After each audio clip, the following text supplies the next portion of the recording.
వెంటనే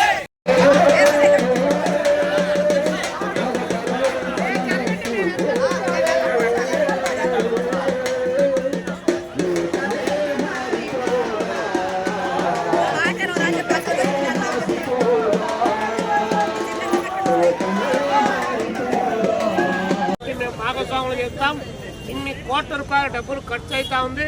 వాటిని సక్రమంగా యూటిలైజ్ చేస్తే నిరుద్యోగులకు ఉపాధి కల్పించవచ్చని చెప్పి పవన్ కళ్యాణ్ గారు చెప్పారు. యువగలం పదయాత్రలో మీరు అధైర్యపడాల్సినటువంటి అవసరం లేదు. మేము 20 లక్షల ఉద్యోగాలు 5 సంవత్సరాల్లో క్రియేట్ చేస్తామని చెప్పి లోకేష్ బాబు గారు చెప్పారు.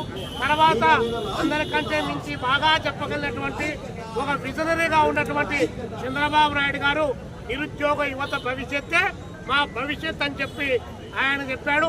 వారితో పాటు వాలంటీర్లకు సంబంధించి ఉగాది పండగ రోజు చెప్తా ఉన్నా, మీకందరికీ తీపి కబురు చెప్తా ఉన్నా, షడ్రుచులు దాంతో పాటు తీపి కూడా ఇస్తున్నా అని చెప్పి ప్రకటించి మీకు 5,000 రూపాయల జీతం సరిపోదు 10,000 రూపాయలు ఇస్తానని చెప్పి వాగ్దానం చేశాడు.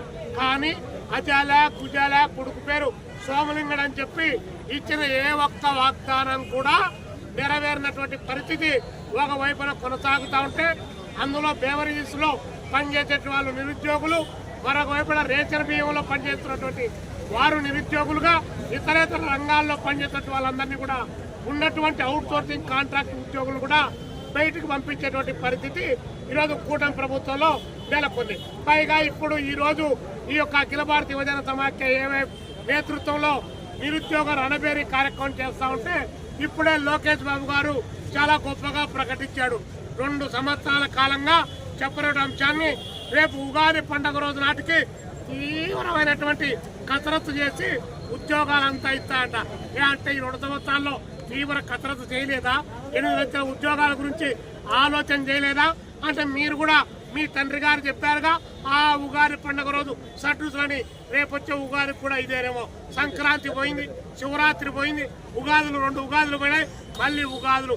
మాకు ఉగాదులు వస్తా ఉన్నాయి, మా వెలుగులు ఉషస్సులు ఏమాత్రం కూడా రానటువంటి పరిస్థితి.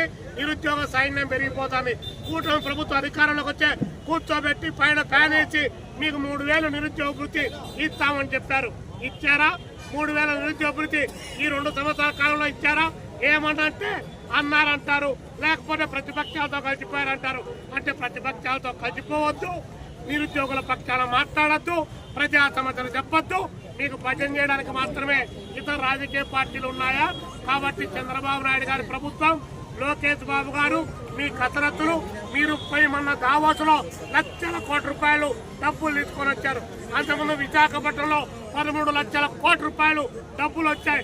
మరి ఇన్ని లక్షల కోట్ల ఉద్యోగాలకు ఆ డబ్బులు వస్తా అంటే, పరిశ్రమలు పెడతా అంటే, మరి నిరుద్యోగ సమస్య ఎందుకు పెరిగిపోతా ఉంది?